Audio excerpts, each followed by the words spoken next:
How to connect to the VPN on a Mac. You will need to install the VPN client on your computer.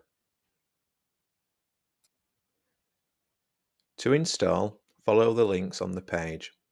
There are two separate links for Mac and Windows systems. Click the Mac installation file and select Download. When the file has downloaded, run the package. Click Continue. Don't change any options, click Continue. Click Install.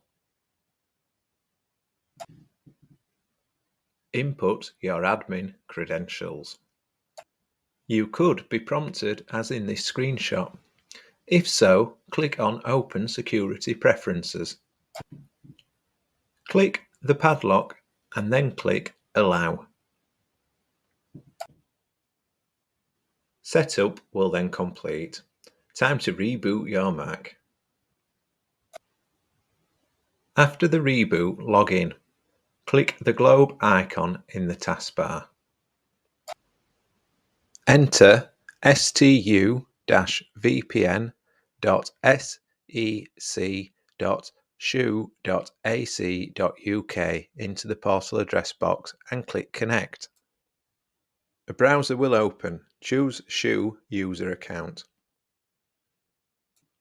Input your account details. Username @hallam.shu.ac.uk. You will be asked to approve your sign-in request via your authentication app. If you haven't already set up multi-factor authentication, follow the link on this page to MFA guidance. Once approved, you will be signed in and see this familiar screen. You will now be connected to the VPN and stay connected until you press the disconnect button. Thanks for watching. Please contact the IT service desk if you have any problems setting up the VPN.